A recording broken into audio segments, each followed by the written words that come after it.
Welcome everybody. I'll put up who you're talking to today. My name is Greg Netzer, and I'm here today with my XPLANE colleague, Elizabeth Hinckley. And we're going to be talking about this change that has been thrust upon us and how we might respond to it quickly and in a way that promotes surety rather than anxiety. Elizabeth and I are leading this particular conversation because of our backgrounds. We both focus quite a lot on culture within organizations. I also have a pretty significant background in change management, and Elizabeth has a significant background in crisis communications. And we think both of those are pretty obviously at play at what we're experiencing right now.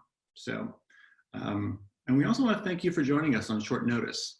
We realize we put this together very quickly, and we've been really enthused by the response we've seen so far. So thank you, and we're glad you're here. There's a couple of things that I want to note as we start. First of all, like most of you, we are sheltering in place right now.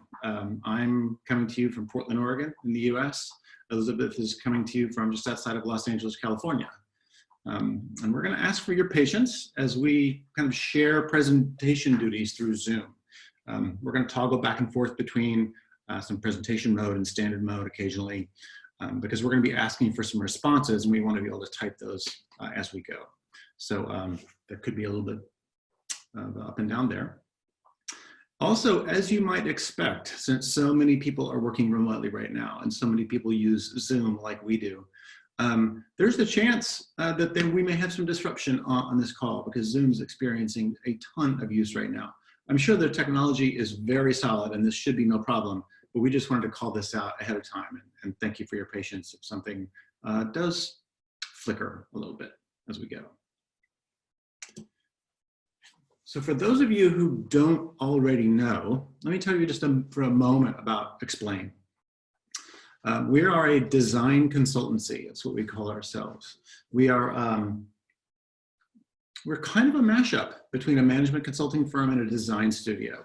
And what we do is focus on change and transformation inside of organizations. A lot of our work is around getting people aligned, getting them on board, getting them to move forward together. As you can see in our stats here, we've worked with an awful lot of very large companies. We do a lot of repeat work, and we've been around for quite a while doing this kind of work. And the thing that I would point out in all of this is that what we have is an awful lot of experience helping organizations navigate really big challenges. However, this is entirely new territory. The kinds of things that we're all experiencing on a daily basis, the transitions that we're feeling, the changes in national policy, the places where we can and can't go, the ways that that's impacting not only our daily lives, but exactly how we work and how we connect with one another and how we communicate together. These are all being tested in ways that they've never been tested before. In some ways, a venue like what we're using right now is a bit of a boon. It can be very helpful to help us connect and to connect with the people that matter most to us, including the work that we do. At XPLANE, we know a lot about change, and we know a lot about how it affects people. So as we began this week, Elizabeth and I began to think about, as a matter of fact, we were working on an entirely different project, and we kind of called a halt to that and said, this is not what we should be doing right now. Perhaps there's some way that we can take some of the tools that we've developed over the years and some of the knowledge that we bring to the conversations that we have, and perhaps adjust them a little bit and put them together in a new way to help our friends and our clients, if nothing else, slow down just a little and organize their thinking about how they might respond to crises like this one. It's worth noting that we are practicing what we preach in our work here. We've developed this very quickly, like over the last 48 hours. So we're sharing with you what is essentially a minimum viable product. It is not perfect, but it is a very good starting point for the critical conversations that we think that you and we need to have with the people that are most important to our organization. So we will be asking for your help later in this webinar for some feedback, and to make sure that we can not only use this as it is now to the best of our ability and yours, but to make it even better for people in the future. And finally, I will say this one thing. We realize that this pandemic we're all dealing with from all of these places, Belgium, Madrid, in the US, Johannesburg, all the people who've signed in today, we realize this is already here. This is an all too real issue. It's an existing issue. And a lot of what we're talking about today is, it's technically too late to respond to the beginning of this. But given how quickly this is evolving, we're pretty certain that we all will have new unwanted changes to respond to in the near future. And our hope is to give you some tools today to help manage them when they arrive. So with that, let's move a little bit into how we got to where we are today. Most of our work is really in helping companies bring their visions and strategies to life.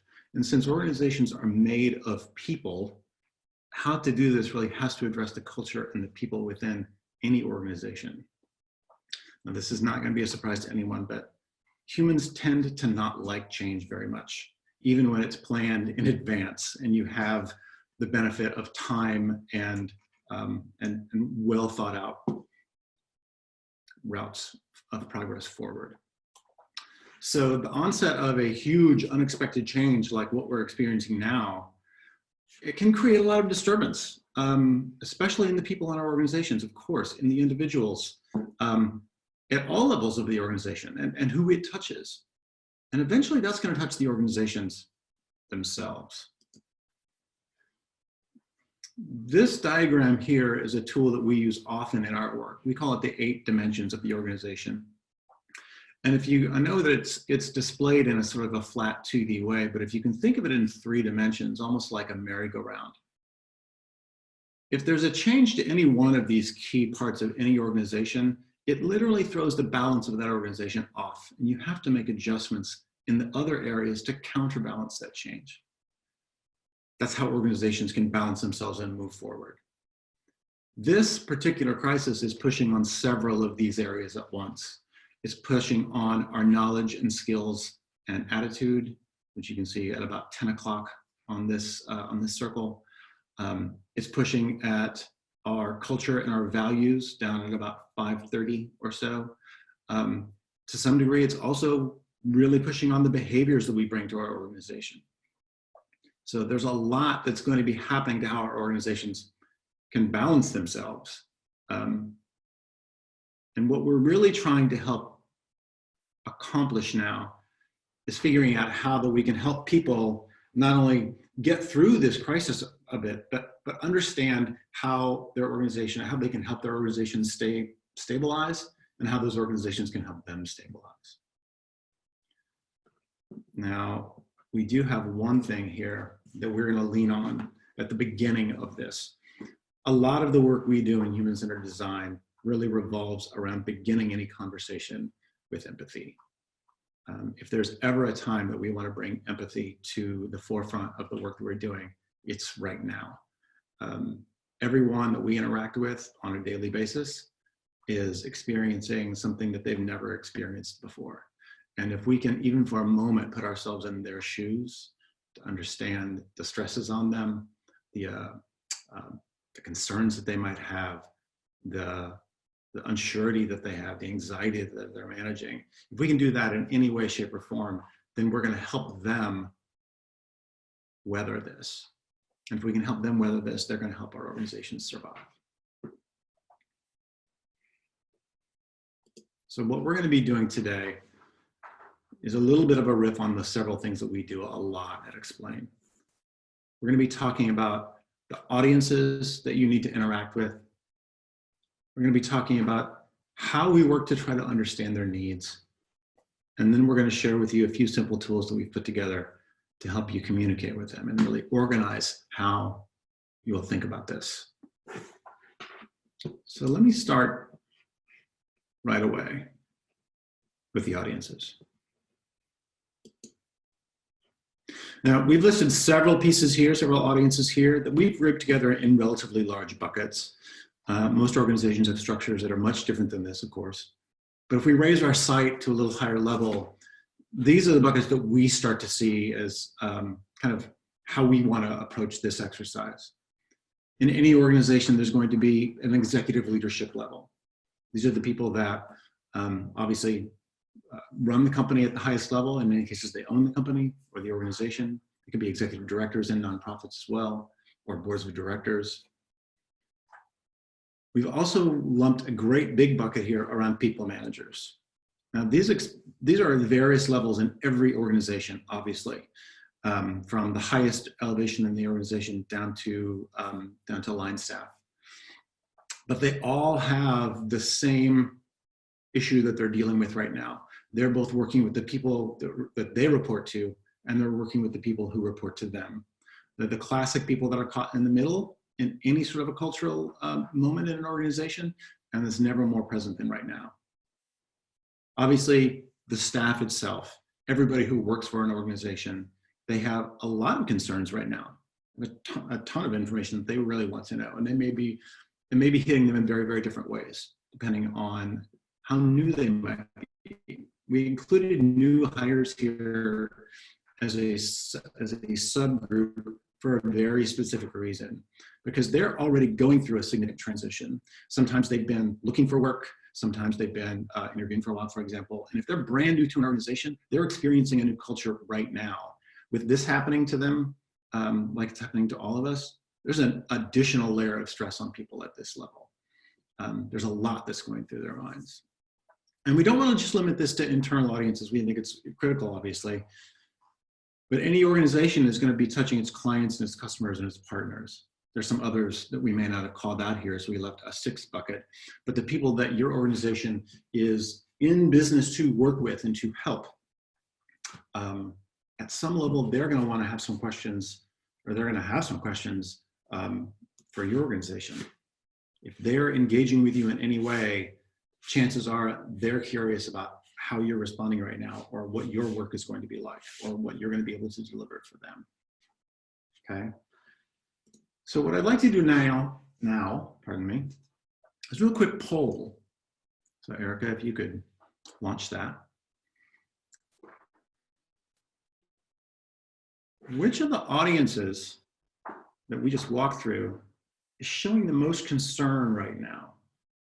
In your work, who are you hearing the most from? This can be direct, this can be anecdotal, this can be just your own personal best guess, your spidey sense about where this might be coming from.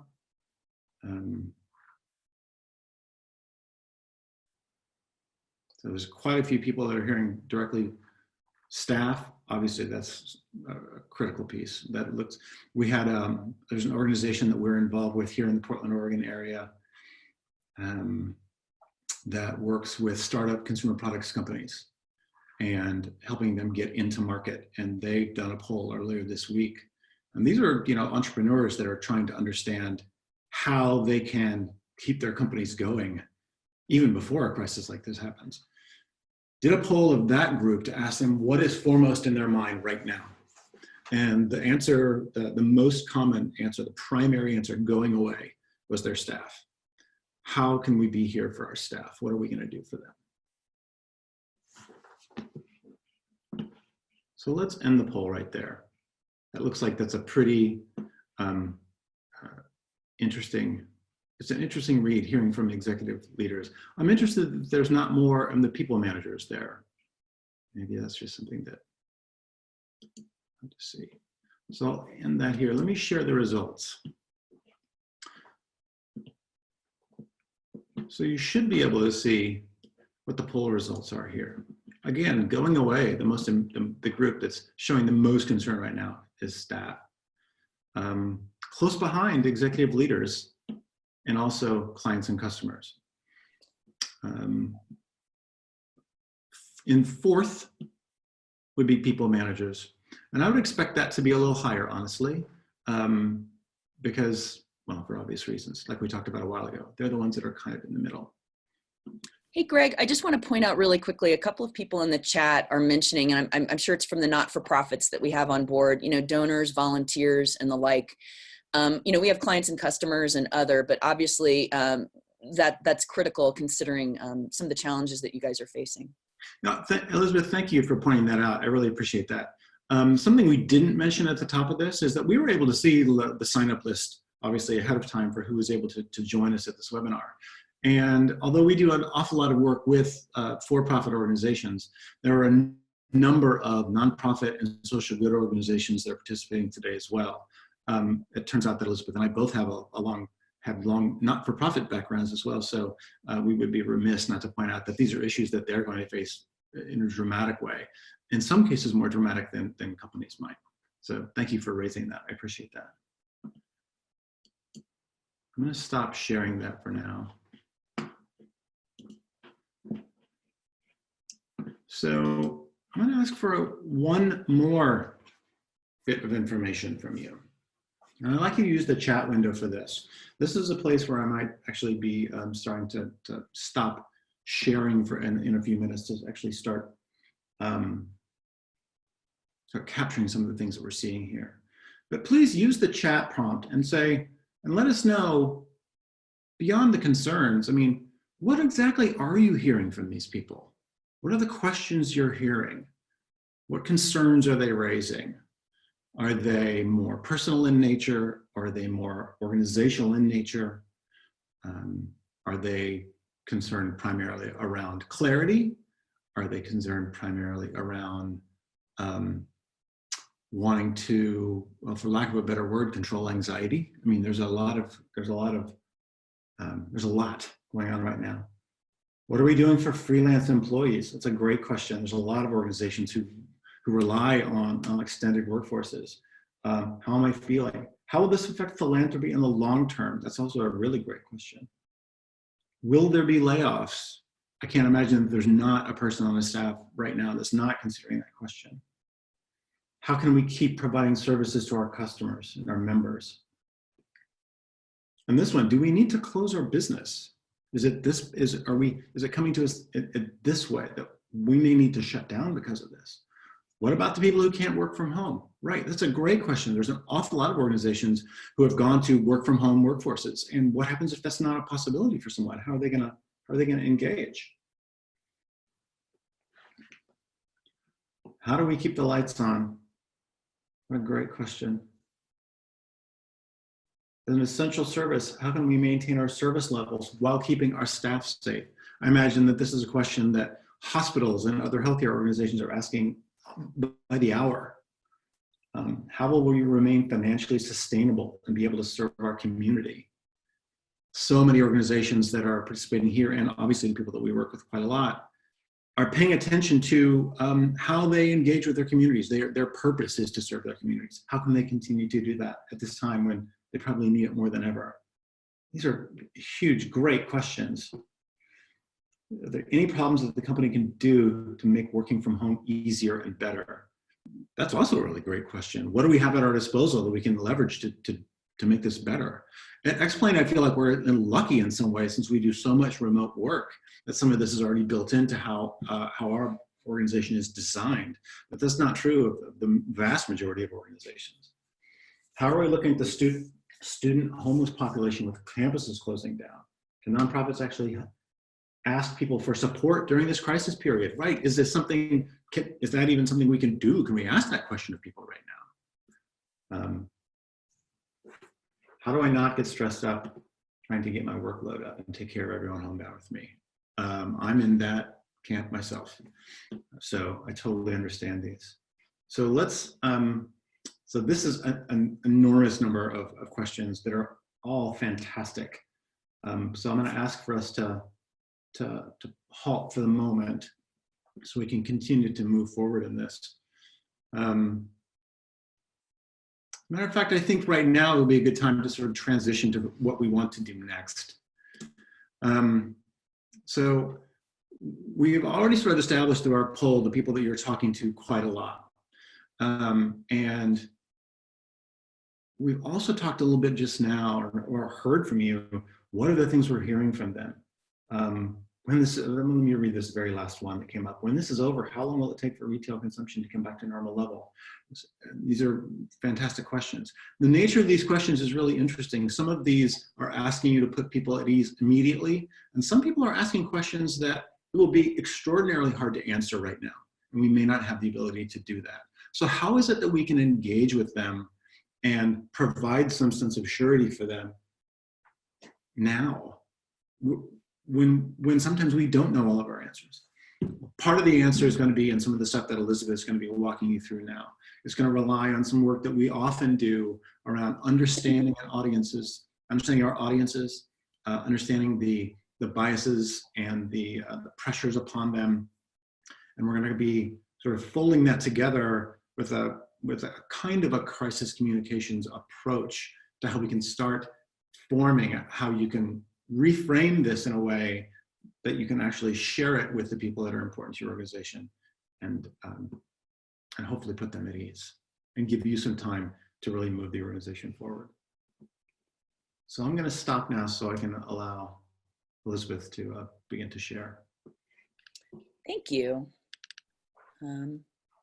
Forgive me 1 second.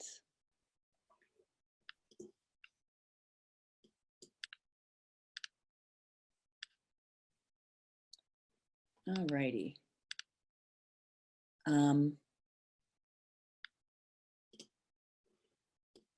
So I want to tell you where I'm presenting from, which is I am in literally a cabin in the woods at about 6,500 feet altitude in Idlewild, California, and we're in the middle of a pretty big snowstorm.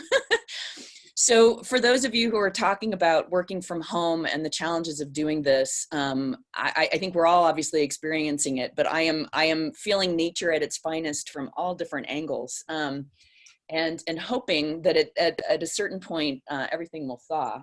But I really liked hearing some of the questions that were coming up, and when Greg and I were thinking about what might come up on the screen, a lot of those came up. I want to remind you before I start my section, if you have questions as we go through this, add them to the Q&A as they come up. And in this last bit, we want to give time for conversation. So as Greg mentioned, a lot of my background is in crisis management and communications. And you know, I've worked on everything from corporate bankruptcies to malfeasance to not-for-profits going under, to a whole kit and caboodle of different things. I have not worked on this particular situation. I think the closest was 9/11. But I think one of the things we always think about with our clients is how do we slow this down so we aren't feeling inundated, so we can think. So now that we've talked about some of your challenges, concerns, and questions that your people are facing, let's do that. Let's slow it down. If we have to, let's take that cleansing breath and think it through and organize what's been coming at you from all different angles and put it into a way that feels sane and manageable, and one that allows you to act and communicate effectively with all of these different people and respond to their needs, right? So I'm going to take you through 2 worksheets that sum up a proactive solution development process that XPLANE calls rapid reframing. And we're going to assume for today that you are already developing an organizational strategy for this challenging time. As Greg mentioned, you know, XPLANE is known for helping organizations with just that kind of work. But today, let's assume you have that covered. And as you pointed out earlier in the chat, there are concerns and questions your folks have that, you know, I would say probably could be boiled down maybe into 4 issue categories. There's psychological well-being, there's organizational direction, which might encompass strategy, mission, vision, organizational structure and process, and communication. And rapid reframing will help you pull apart these challenges by audience and then put them back together in a communications and proactive solution plan that can be understood and deployed very quickly by key leadership. So here's our first worksheet. And I'd explain, we are huge proponents, as Greg said, of design thinking and empathy research, and our work always starts there. If you're familiar with our empathy maps, we consider what people are saying and doing, as well as what they are thinking and feeling. And solutions come from that understanding. So what you are looking at right now is the rapid reframing brainstorm worksheet. Give me one sec to move the screen. So you're looking at the rapid reframing brainstorm worksheet, which can be used by you alone or as a discussion with a group. And as Greg mentioned, I should say, this is simple by design. If you know Explain It All, you know that we like to kind of boil it down and clarify. So, but it's also a prototype, and we designed it just for this situation, literally just this week. So we'd love you to use it and give us feedback so we can continue to improve it. And you'll receive this after this session. So let's dive in. So I want you to imagine you are huddled with your key leadership or managers of different departments. And they've come to you because, and this is probably happening in real time, because they need help being appropriately responsive to their people who are coming to them with questions. And maybe that's clients or customers, donors, volunteers, the like. So if we start with that challenge, the challenge in the top left and bottom boxes, what are they hearing and who is saying or feeling it? In this part of the exercise, if you are familiar with affinity mapping, when you do this with your group, you might hear everyone out and then group the similar thoughts together. So in this example, I think we heard a lot of fear and uncertainty of the unknown. It's universal. So something like, I don't know what the future will be like at this company, or, I don't know what my future will be like. And we're going to assume that you are hearing it from multiple levels, including clients. So what do we do? Well, you know what, that's our challenge, right? So let's just start reframing. Let's go to that top middle column. So let's try to boil it down to a current and ideal future state. So we've got anxiety to security. That's pretty simplified, right?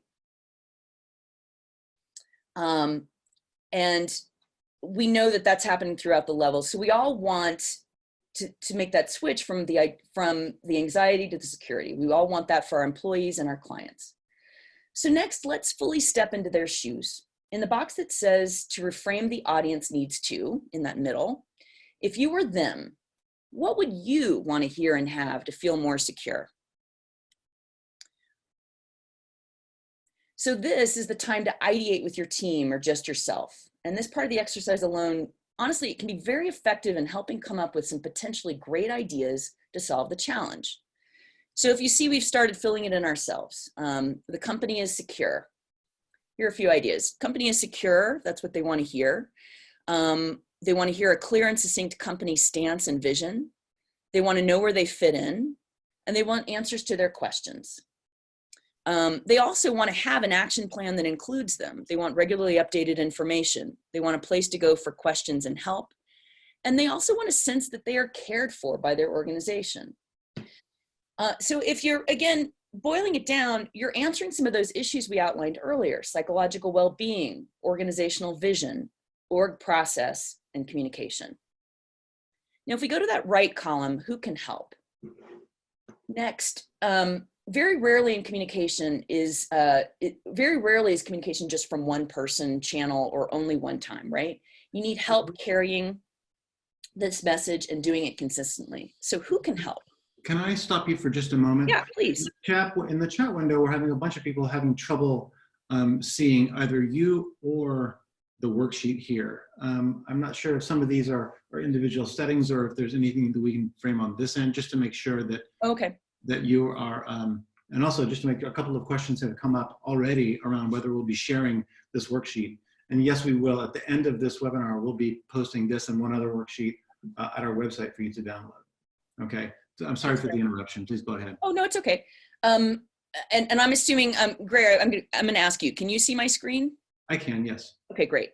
So Erica, if you can help respond to those questions kind of on the fly. And again, as Greg mentioned, if you're having trouble, we will be sending this very quickly to you in a form that's helpful, as well as the recording. So I'm just going to kind of start again with the who can help. Who can help? So next on who can help at the top right, again, rarely is communication just from one person, channel, or only one time. You need help carrying this message and doing it consistently. So we know, and what we saw in the poll was executive leadership is concerned, but they're also probably concerned because they need to relay that message, right? We also know that your people managers are probably trying to figure out how they talk to their teams. And then obviously other staff can help not only comfort as well, and also communicate that out to clients and customers.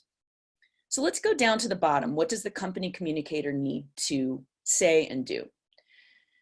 Let's look at say first. So in a situation such as this, we know clear, consistent, timely, and succinct messaging works best. And that messaging should consider tone, messenger, as well as what the audience needs to hear, both factually and psychologically, to trust you, because this is now about trust. So if you notice, we're kind of building off that left column, the here and have column, and we're kind of starting to refine and crystallize this a bit. So let's go to the do. In the do here, we begin to consider the approach you will use. So things like, an FAQ, a CEO moment internally and externally. Select communications channels for updates. And I want to hit on this for just a second. In times of rapid change, you might want to think a lot, I would say XPLANE actually has quite a few communications channels. When we have something that's a crisis or a rapid change, it's important to narrow those channels down so people know exactly where they can go to for the latest and greatest, the regular and known timed updates, right? And the FAQ. They also probably are going to have more questions than an FAQ can handle. So they're going to also want to know, where do I go for more information? We put that on our websites all the time. It's important to think about that internally for your audiences too. So that was your brainstorm with your team. That's this page filled out. Now let's assume you've had a number of those conversations with different teams that handle different audiences. And again, this worksheet is the second worksheet that you're seeing. It's the Rapid Reframing Communications worksheet, and it will be part of the package we send to you. So again, let's assume you've had a number of those conversations, and now we need to put it all together in an actionable and succinct plan. I'm going to go through this part relatively quickly, as I think it's pretty easy to follow on your own. And of course, like I said, you'll receive those worksheets in the recordings. And I'm going to remind you, add to the Q&A, because we've given a robust amount of time at the end to be able to help with this as well. So at this point, I want to point out, and for folks who you may be noticing what we're doing, but one of the techniques that XPLANE uses over and over is synthesis down to clarity. If you notice, we've been doing that here, and we're going to continue in this next worksheet. And it's a great process for boiling down or pruning out the non-essentials. It's particularly important in crisis and fast-moving change, where you just really need the facts and you need to consider your tone. So again, let's assume here that the communications plan is coming from executive leadership, at least from their vantage point or point of view right now. And let's repeat that challenge, which in summary is uncertain times and the unknown. Now remember, Greg went over those 5 to 6 audience buckets, which become handy here. So we put them on the left. In this case, the anxiety is universal, but they likely need different things. So we've started to kind of frame that messaging.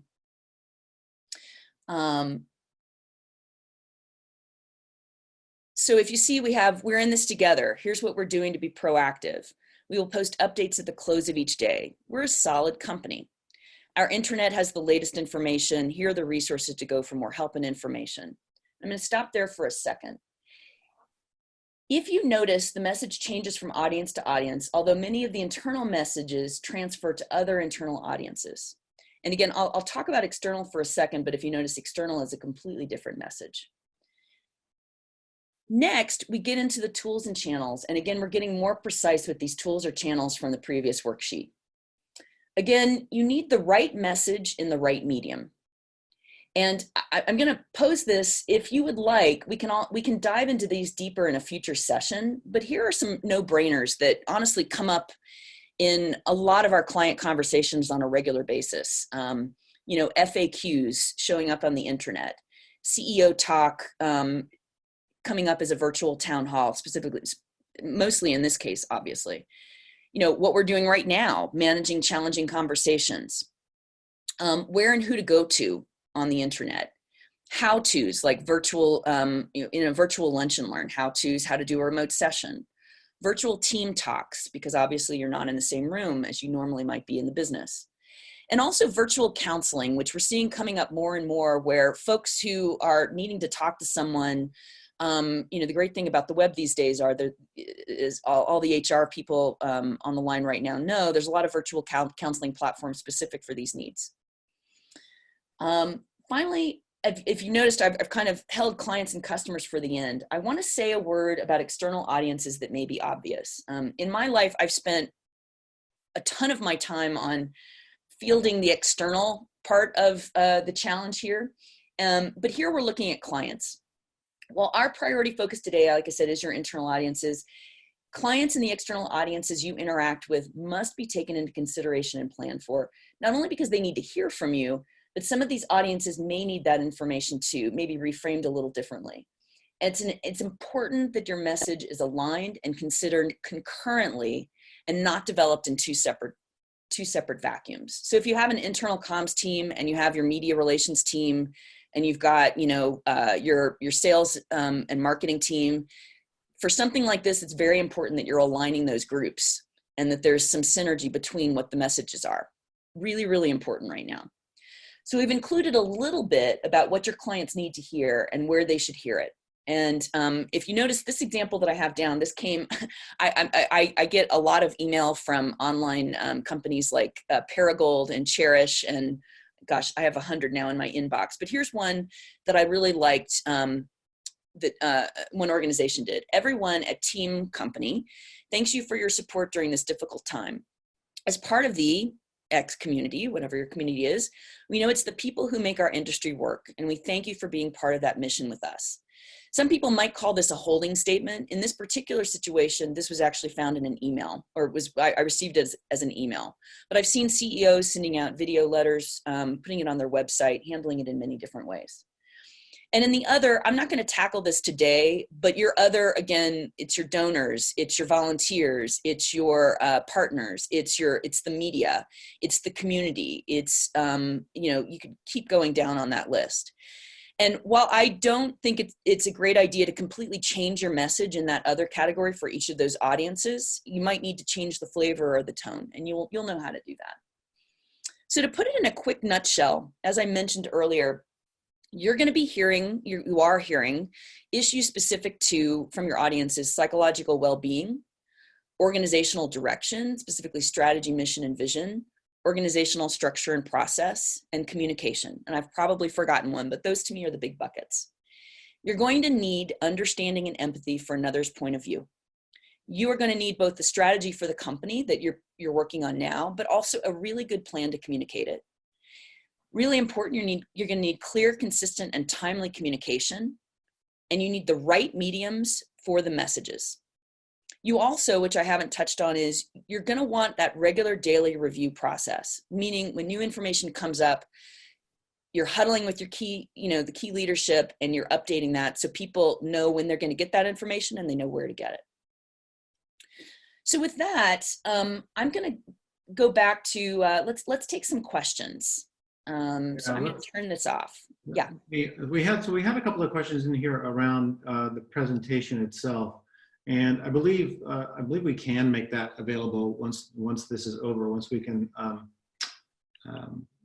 this is actually two separate presentations that we'll put together, and we'll make that available to people as well. Someone just posted that the screen went gray again, Elizabeth, but I think that's because you closed off the sharing that you were doing just a minute ago. Yeah. They may just be having an issue with your particular camera. I want to say before we take the Q&A, really this is the tool that's really meant to help organize some of the responses that Elizabeth was just talking about. And so any feedback you have, whether what you've experienced on this call or once you download these yourselves and begin to use them, if there's something that you find would be a good tweak or a new way to think of it, we would love all of that feedback as well. But before we get to all of that, let's see if we have time. We have time for some questions. We have a couple that have come in already. I'm going to turn mine back on. I'm going to turn mine back on so you don't see me singing karaoke anymore. So a couple of questions I want to answer very quick. The first one is from John. He has a question about whether how to handle questions from practitioners, and specifically in kind of a healthcare setting, perhaps with pharmacy. Like, how can people remain client if their licensing limits their ability to kind of help beyond what their legal jurisdiction, what they're able to do? It's a fantastic question.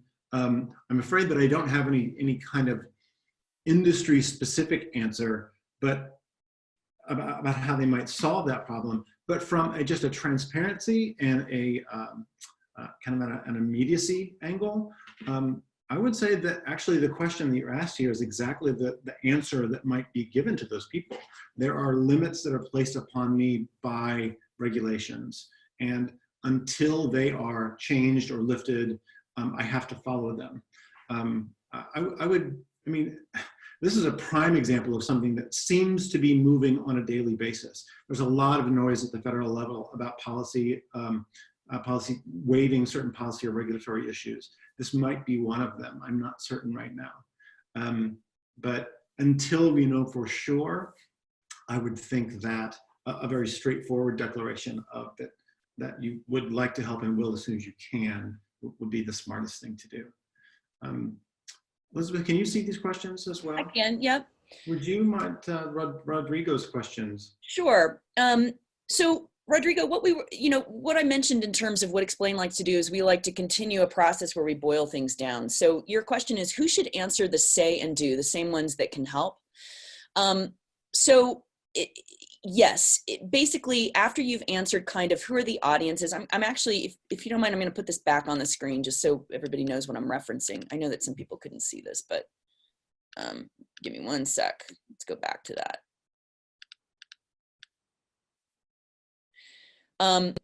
So in the middle, we had the here and have, and that's, you thinking about putting yourself in their shoes and thinking about what your audience needs to hear and have. If you notice in the next column, we have who can help. So you've got executive leadership, people, and managers. And so the question was, who's responsible for the say and do?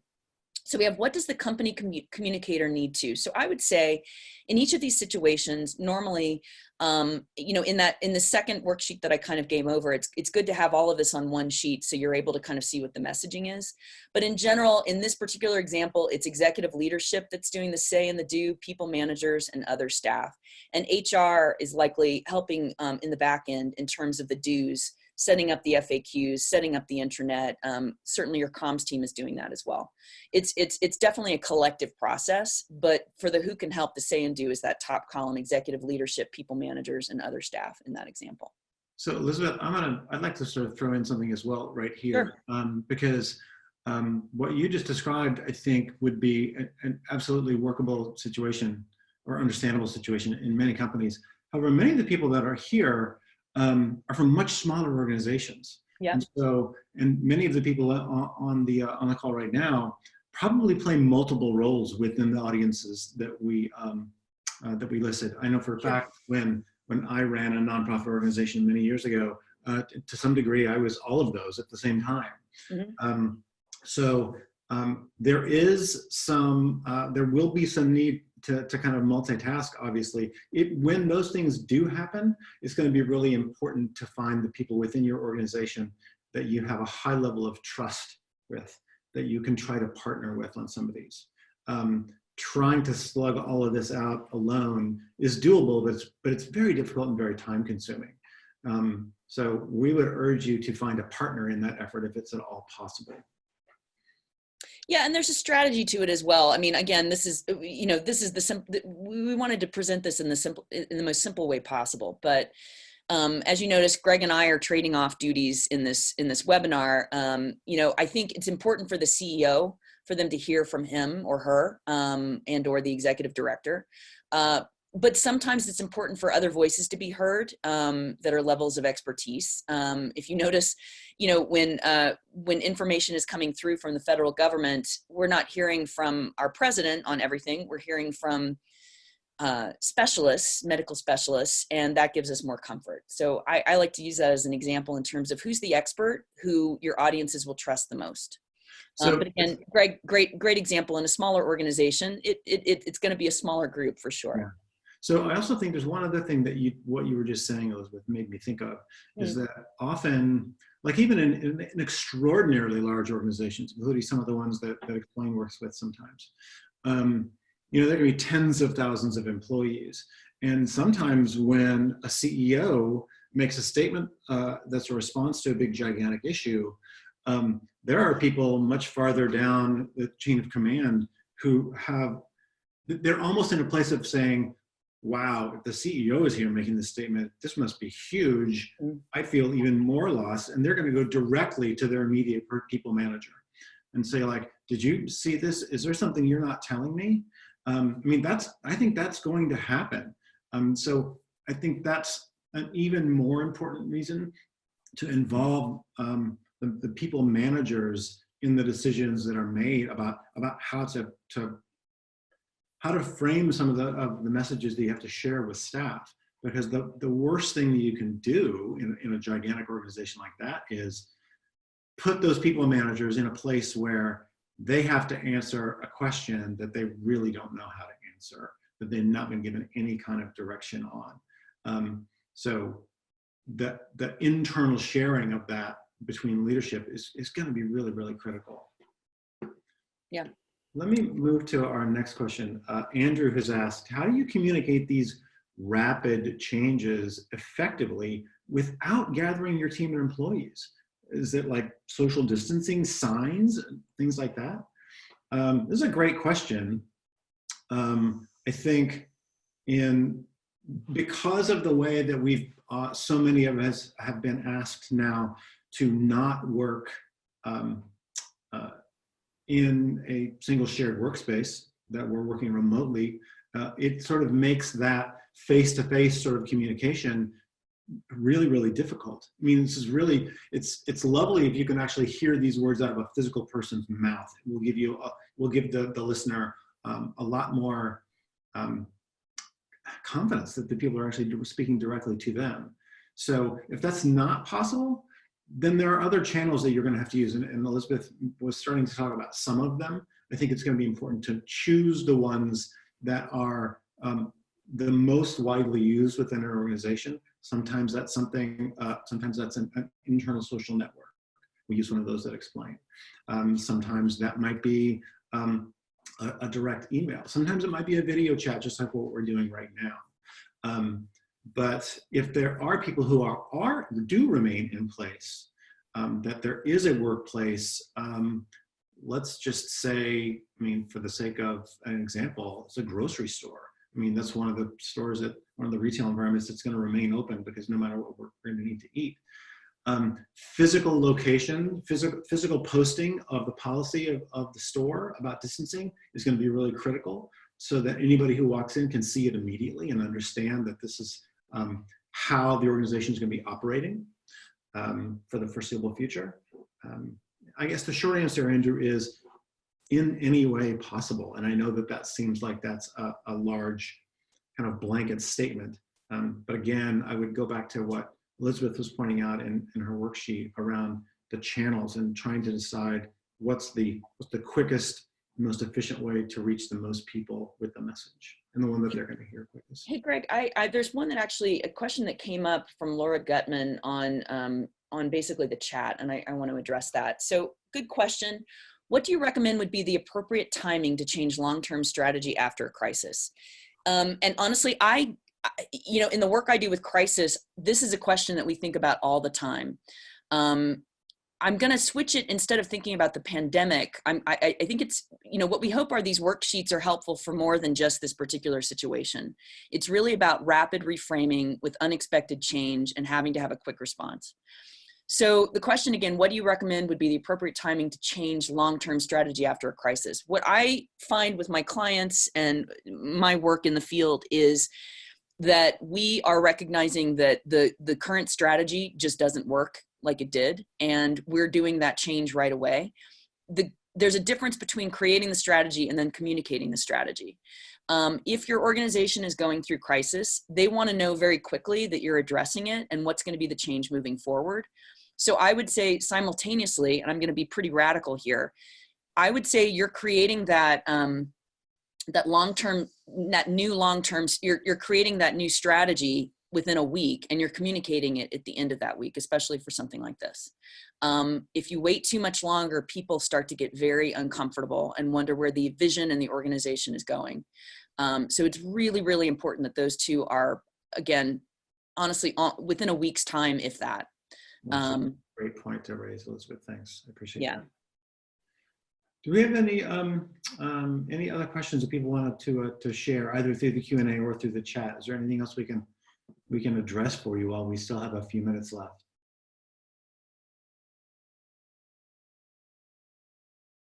Or we could just keep talking to each other. Well, I think this has been very successful. I'm gonna, you know, in my for all those who don't know me, I know there's some people on the phone who do know me, but I am technologically challenged.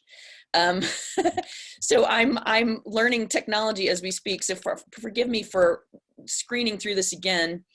I just, in a couple of summary thoughts, as I know, you know, it's been coming through the chat. We will send you copies of the templates as well as the recording used today. I hate to put Erica on the spot, but I'm thinking that people are going to want this very quickly. Erica, any thoughts in terms of timing for that?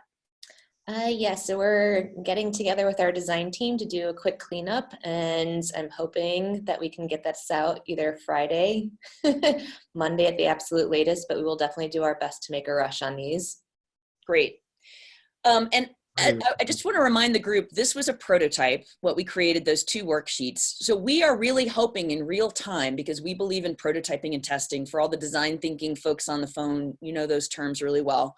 We're hoping that you give us feedback. You use this in your groups, you use this by yourself, and you tell us what worked, what you'd like to see changed, how it actually, you know, what are other tools that you might need. We are probably thinking that there might be some other webinars that might also be useful, maybe things that we didn't do a deep dive into, maybe even some of the questions at the front end about, you know, how do we even create the new strategy?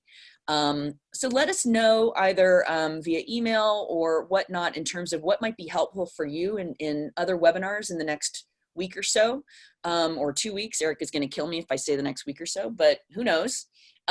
Let us know how we can be helpful. We really, really want to be helpful in this. We're a little stir crazy ourselves, so we like creating things that help us be creative. So also check out the things that we have, like our store, our cards. Those are really helpful. And I think with that, I'm just going to say thank you. Greg, you have anything you want to add before we close? No, I do. I want to thank everyone for their time, for asking such really thoughtful and probing questions, sharing with us what they're going through.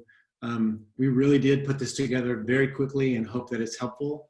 And we mean it when we say we would love your feedback, because if we can make this better and disseminate it to even more people, hopefully we can help them solve a lot of the issues that they're facing right now.